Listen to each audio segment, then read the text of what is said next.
ladies and gentlemen, welcome out. We're here today at the Lawrence County EMS doing a little day in the life show. We're going to bring you a day in the life. But first, we got paramedic Rebecca Swain. Before we get started, tell us a little bit about yourself.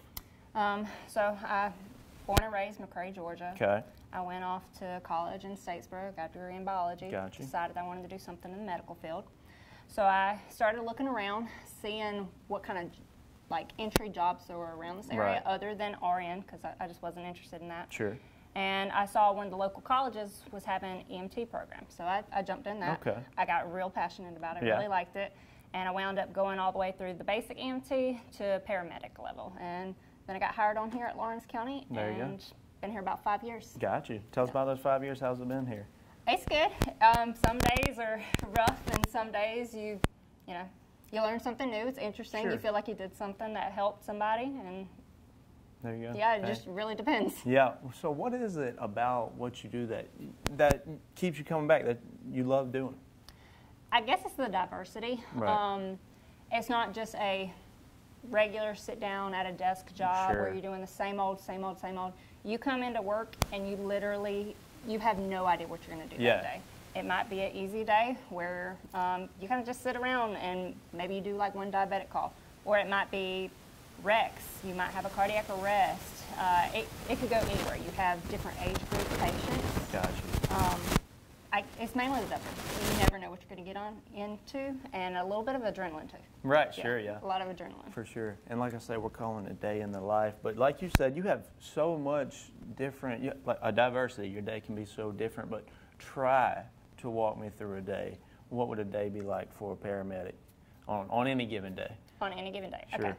So with Lawrence County EMS, we have 5 trucks. Okay. They work 24-hour shifts. Okay. So we're here from 8 a.m. to 8 a.m. Okay. 24 hours. Gotcha. Yeah. Most of our crews will come in. We'll start checking off our trucks around like 7:40, 7:45. Right. And you run through your whole truck. You make sure you have all the equipment you need. You make sure the lights, sirens work. You check your drug box, and then you clean your whole truck and make sure like it's got gas and all that kind of stuff. After you do that, if you get finished with that and don't have to run a call, 'cause Sure. you can run a call You anytime. never know, right? We kind of just hang around. Like we'll go out and eat at breakfast, lunch, dinner if we can. Sometimes we have certain days where we do like cleaning of the stations, or when we do Sure. truck checkoffs, like full truck checkoffs, like we're cleaning the whole thing and make sure none of our equipment is expired. And then we also help the hospital out. Got you. So we run the local 911 calls. So whenever we're not busy doing that, we also help the hospital do transfers and discharges. So you might be taking somebody back to the local nursing home, or you might be taking somebody to Macon, Savannah, Augusta, where they can go to a different hospital to get whatever surgery or medical necessity they need there. Got you. So pretty much you continue your Yeah, day like that that's right. until it's 8 in the morning. Right. That's about it. Okay. I got you. So, Rebecca, you talked about how sometimes there's a lot of hanging around. So, let's say you get a call. How can you switch it from, hey, we're just here, and then boom, you get a call, you got to go? How does that adrenaline hit, and how are you able to turn it on and get straight into that mode?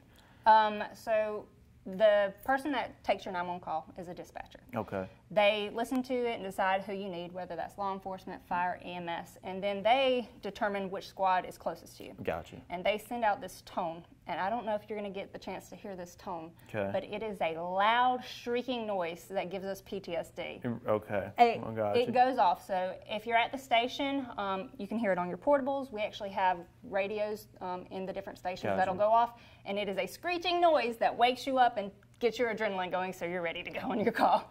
That's pretty much it. Gotcha. Same thing happens in your sleep. Like in our downtime, since we do run 24-hour shifts, we try to rest because we don't want to, be unrested and have to go on a call at 3 or 4 in the morning.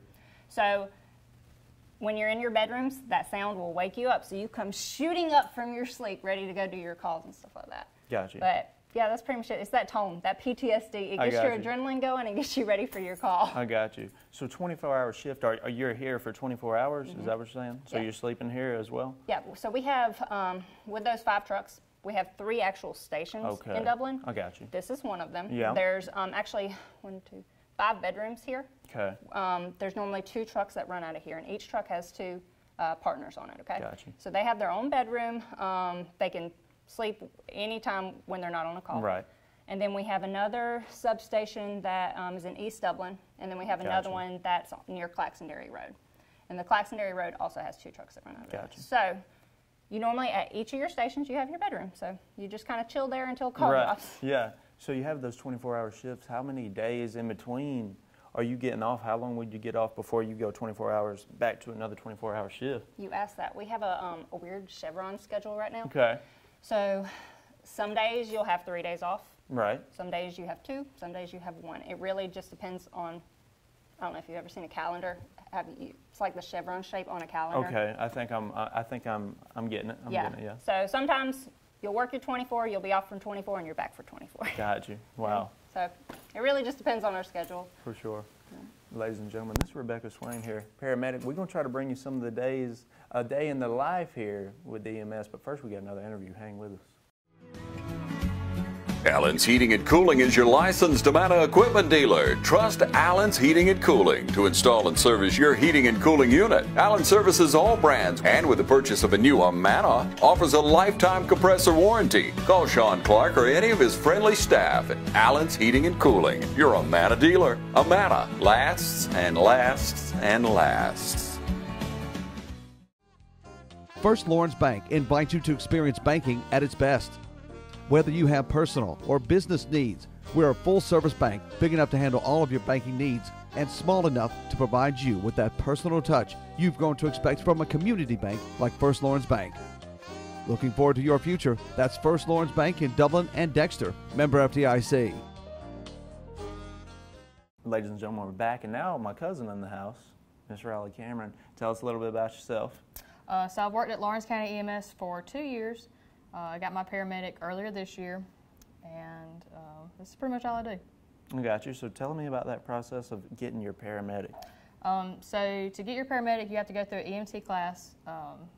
Mine lasted like 6 months, and then you go to your advanced class, and then you continue on to a paramedic. So it's like a year for your EMT and advanced EMT together, and then the paramedic program is also a year.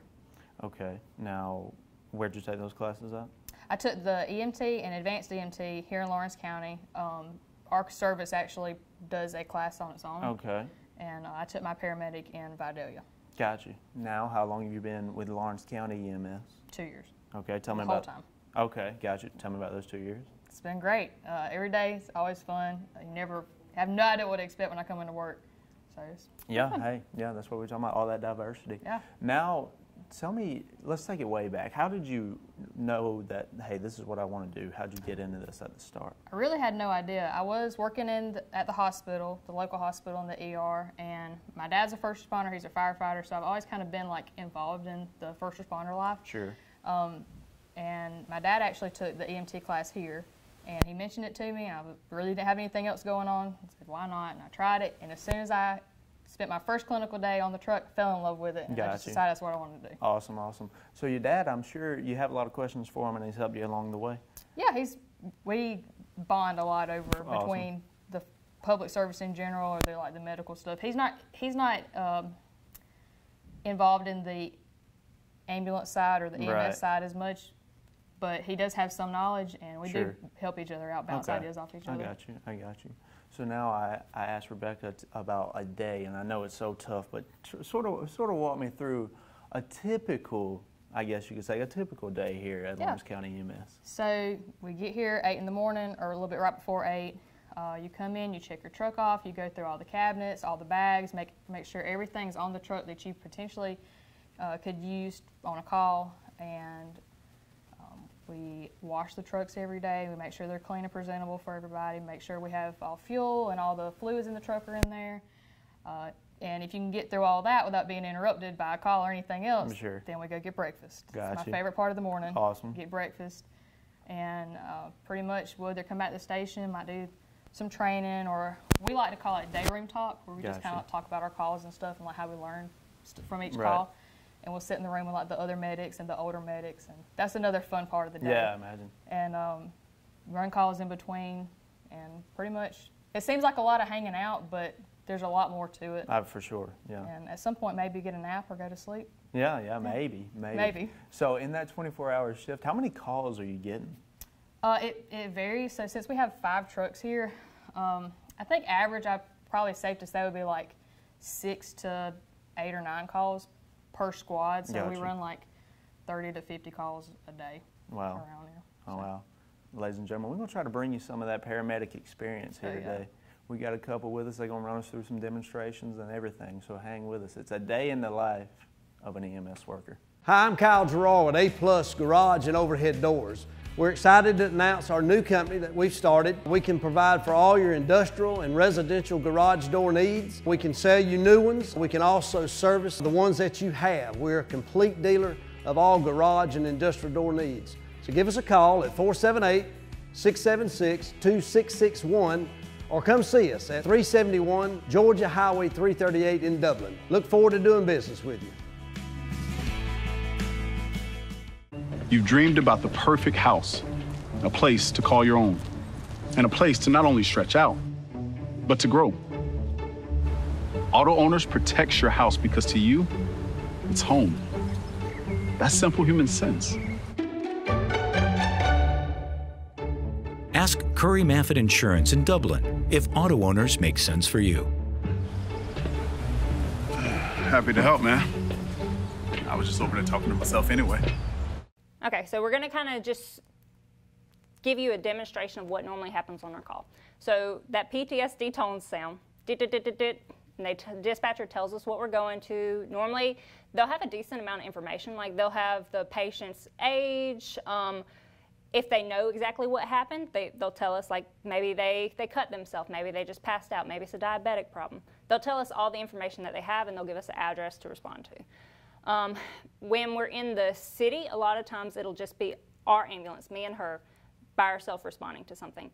If we're in the county, they have a lot of paid guys, a lot of the fire guys who are also dual trained. They're first responders, some are basic, some are advanced, and some are even paramedics as well. So they have a lot of the same skill sets as us, with a little bit more because they know how to handle fires, which we don't. We're not qualified for that.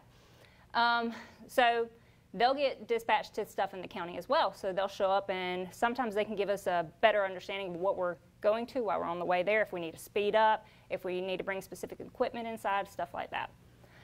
But normally, as soon as we arrive somewhere, we always bring our cardiac monitor in. Got it right here. This allows us to check a lot of basic vitals. It's got a blood pressure. It's got a pulse ox, so we can look at their oxygen level. It's also got a cardiac monitor built in, so we can look at the electricity in their heart, see if they're having a heart attack, STEMI, stuff like that. And we also have a glucometer that we normally keep latched to ours. If it is a trauma we're responding to, we also have a trauma bag. And it's got a lot of stuff that we use for like bleeding controls, like tourniquets, stuff like that. And it's also got a BVM in case we need to assist somebody with their airway. So we'll bring that, whatever we think we need, into the house with us. We'll go get introduced to our patient. We'll ask them what's going on if they're able to tell us, or we'll talk to family members. The main struggle that we have is getting the information when we first get there, because a lot of times these people, it's an emergency. They are panicking. They really don't have everything planned out. They don't know the person's whole history. They might only have a little bit of information. So it's kind of a struggle to piece things together to figure out what all medical problems this person might have. What led up to this? Was it a witnessed accident? Was it unwitnessed? Stuff like that. So we'll get all that information, talk to our patient, figure out what's wrong. So while we're in the house, that is our main goal, to get that patient stable and figure out what treatment they need and where's the best appropriate facility they need to go to. A lot of our calls we take to Fairview Park Hospital. It's the local hospital here in Dublin. Sometimes if they need an actual neuro, like a trauma center that has neuro and stuff, we'll take people to Macon. If it's a burn, we'll take them to Augusta. Sometimes we wind up flying these people out because they just live in such rural areas that it's faster if a helicopter takes them to like Macon and stuff like that. So we determine all that when we're in the house, okay? And from there, we make sure the person's stable, and it's all about how to get them out of the house now. And this is a feat in itself. A lot of times people aren't expecting us, or we're in a bathroom where a little old lady fell. She's like crammed between the wall and the toilet. So it's a game on how to get them out safely without hurting them or causing any more damage. Do a lot of furniture rearranging. we have a lot of special equipment. Our stretchers allow a lot for movement, so we can make them shorter to fit in tighter areas. We also have things like this. This is a mega mover. It's a Smith's cot. It has handles on the side. So if we have to carry the person out of the house, we'll roll them on this and we can all grab handles and tote them to wherever our stretcher is. We also have a stair chair. I don't think we have it in here. Yeah, but it's pretty much like a wheelchair that has rails on the back that we will let out, and you can slowly get people downstairs safely without worrying about them falling or anything like that. Once we have them out of the house, we'll put them on our stretcher and we load them into the ambulance, and we do a lot of additional treatment in the ambulance, like if they need fluids and stuff like that, we can go ahead and start IVs. We have a lot of specialty equipment, such as like IOs, airway devices, things like that, and really just depends what's going on with our patient, what we need. We kind of got a few things laid out here that you might see us use in like a cardiac arrest or things like that. Have them over here and over here. So a lot of times in these codes, our goal is to give the person proper CPR as soon as we get there, to make sure that CPR is continued to get the best outcome for the patient, because that is the risk, because heart cells and all that die every minute that CPR is not being performed, okay? So we have some specialty equipment. This right here, it's called a Lucas device. It pretty much does compression. So in CPR, your main goal is to give the person air through their airway, hopefully with a BVM. Sometimes first responder people have to do like mouth-to-mouth and stuff like that. But we'll start off with the BVM. We'll have that going right here. Somebody will be in charge of that. And somebody should already have been doing compressions, okay? Well, now it's time to move the patient, and when you start moving them, there's not really somebody that can do great compressions while you're moving. So this is what the Lucas is. The Lucas is pretty much a manual compression device. It has a board that you will slide underneath your patient, and then it latches on top of them.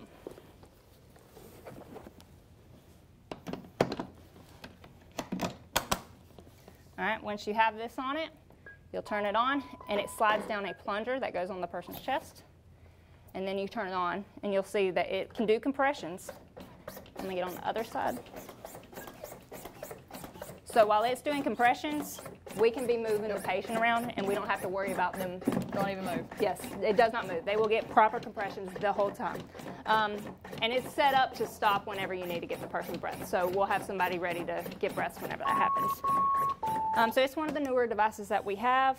And let's see it over here and turn it off. Yep. The other things we have are airway things. If we need to secure an airway before we move, because maybe the person's vomited and there's stuff in their airway that we don't want getting in their lungs. We want them to not have any fluids or anything getting down there. So we have equipment to help intubate, and all that is a tube that goes down their throat and inflates and prevents any of that fluid going into their lungs. It'll allow us to hook up to this BVM so we can provide air directly into the patient's lungs, okay? We just got something I think about 3 years ago. It's a video laryngoscope. So it allows us to actually see into the person's airway to make sure we're getting the proper placement of our intubations. I think that's about it over here. Yeah. But once we make sure the person's stable or we have them hooked up to this, we will load them on the stretcher, make sure they're secure, and we'll load them into the ambulance and go on from there. Hi, I'm Andy Cullins at Cullins Supply. Cullins Supply is proud to be your Bobcat small equipment dealer. When paths need clearing, buildings need raising, loads need moving, acres needs tending, or anything on your to-do list needs getting done, that's where we come in.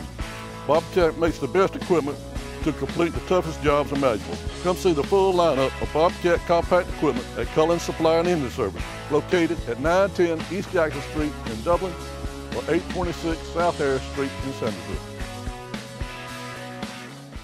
Hey, I'm Sam with AutoMax, your local repair shop. We're family owned and operated. Our mechanics are ASE certified, 100% satisfaction guaranteed service. We service all makes and models, foreign and domestic, So come see us Automax, your complete auto repair. We also offer certified auto repairs, mufflers, brakes, engine repairs, diagnostic struts, suspensions, and a whole lot more. Come see us at Automax, 707 Kellum Road, Dublin, Georgia, or call us at 606-6868. We're open Monday through Friday, 8 to 5. So this is what the inside of an ambulance looks like. All of our trucks are set up the same, so no matter what truck you get on, the equipment's always found in the same place. Very little variation between that. We start on this side, we have our trauma bags. So if we have somebody that we need to immobilize, like from a wreck or from somebody that falls from like a great height, we have all these C-collars and head blocks, and this is typically, if you see somebody strapped to a board, this also goes along with it. We have several of these bags, and they all have the same stuff in them. Each cabinet is like designated to its own category of supplies. So we have a cabinet designated strictly for wound care and splinting. So we'll have a bunch of SAM splints. We have chest seals for like gunshot wounds. We have tourniquets for like deep lacerations. Bunch of bandaged equipment. All of that's in one cabinet. Have another cabinet designated for like IV supplies. So we also carry an IV box, but this is what we have sitting on the bench readily available.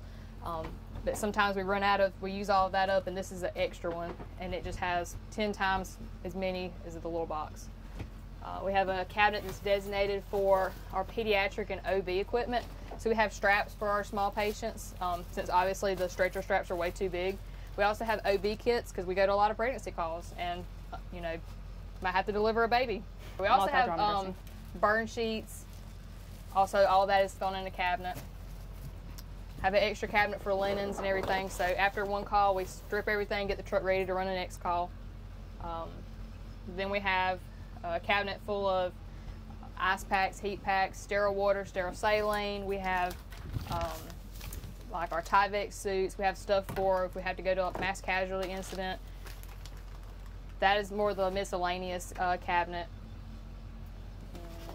Also have an area for our cardiac monitor again. And you want to do that one? Yeah. Up top above our cardiac monitor, we have a lot of the attachments that go with it. So whenever we normally have somebody on oxygen, there's a specific thing we measure in our vitals. It's called end-tidal. It lets us see how good the person's breathing out. Are they getting good quality oxygen exchange? And are they getting the carbon dioxide out of their body that they need to get out? So we have equipment that can attach to our monitor to let us see what that exchange looks like. We have extra pads and stuff like that, and EKG stickers that we put on the person to see what their heart's doing. We also have a lot of airway options. Some are in this cabinet, some are in this caption. All these airway things are nasal cannulas, simple mass number breathers, BVMs, CPAPs, things like you see at a hospital setting. We have them all in here. Just a lot of cabinets with a lot of equipment just in case we need it on any call. We have a suction device over here.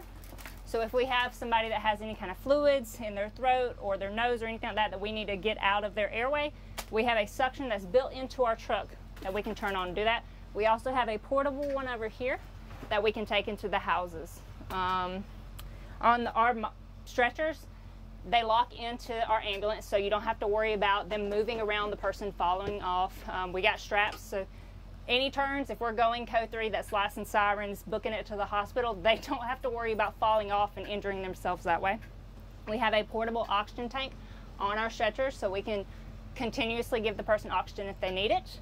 And we also have 2 giant tanks in our ambulance that there's a connection to on this side and this side. There's little ports, and it just has a whole lot more oxygen than those little tanks. That's about it over here. We have a pediatric bag, and this pretty much, it has a tape that we lay out by babies, and it's color coded, and there's equipment that's specifically designed for that baby's height. And we already have it pre-packaged so we can quickly get the proper equipment to treat them if we go to a pediatric seizure or asthma attack or anything like that. We also have a pull down so we can convert our ambulance to have a pediatric patient. It's just like a car seat. You can pull this down and some of the restraints she showed you right there hook up to our stretcher to turn it into a pediatric stretcher. So once again, we don't have to worry about the babies getting injured while we're driving to the hospital. Over here is a lot of the quick grab things that you would see us take into a residence if needed. We have our intubation bag. It's got everything we need to intubate. We also have an IO bag. So IVs are what people are normally familiar with. It's a person starting an open line that connects the outside to the person's veins so you can give them medication. Well, if the person doesn't have good veins, then we have an option for something called an IO. That stands for intraosseous. And pretty much it is a drill that drills into the person's bone so that you can give them medication through their bone. So we have that over there. We normally do not do that on live patients because it does tend to hurt. We have a fluid warmer, so we can give people warm fluid so we don't make them get cold or anything like that. We have more fluids in here just in case we run out. The suction, we have our Lucas device, and then we have this giant orange box. This is our medication box. It's normally locked, and every shift we check that off, make sure everything's in there within the date, and that's about it over there. Behind her is the stair chair that we spoke about earlier. It's just a wheelchair that kind of folds up, and it's normally secured on our door. Thanks. Oh, over here on this side, we have more seating for patients if they are able to sit up. We have our jump bag, which is the one we normally take in to the house to check vitals and do bleeding control. And then underneath here, we also have storage. It has a lot of splinting for like full legs. If somebody's broken their leg or their arm, you can splint the whole extremity. And that's pretty much the inside of an ambulance. Ladies and gentlemen, welcome back. Of course, we got Raleigh out here. Now, one thing y'all didn't mention is when you're in here working on a patient, I mean, this ambulance is also moving pretty fast. Yeah. How are you able to deal with that? You just learn. You got to balance yourself, and I guess I've never been surfing before, but I imagine that's what it's like. You just kind of figure out how to do it. Yeah, wow, that's crazy. I don't think I could do it. I don't think I could do it. You can try it. Yeah, sure. I fall a couple of times. I've absolutely fell before, but sure, you know, I'm better at it now. work through it. Yeah, you just gotta keep on, pretend it didn't happen. For sure, for sure. So, being a paramedic is tough. What type of person does it take? What kind of skills and attributes does it take to be a paramedic? I definitely think that you have to have a lot of compassion and empathy. Because even if I don't think that this is the biggest emergency of the world, whoever called 911 is an emergency to them. For sure. So you have to like put yourself in other people's shoes. You really can't be a very judgmental person. You know, we go to people, you know, that live in really nice neighborhoods and some really low neighborhoods, and it really doesn't matter. Everybody's the same. You treat everybody exactly the same. So I really think that those kind of attributes, you know, you have a lot of humility. Yeah, anybody could be a paramedic, in my opinion. Sure. You just have to. It might not be the right time in your life, but I think all these skills are something that everybody should know, and could benefit. Whether or not, maybe not today, maybe years down the road. Right. Like I saw that, you know, this happened one time, and you could use it then. That's right. Ladies and gentlemen, thank you for tuning in today. Riley, Rebecca, hey, shout out to them showing us the day in the life of the paramedics. So thank y'all for tuning in. Keep watching.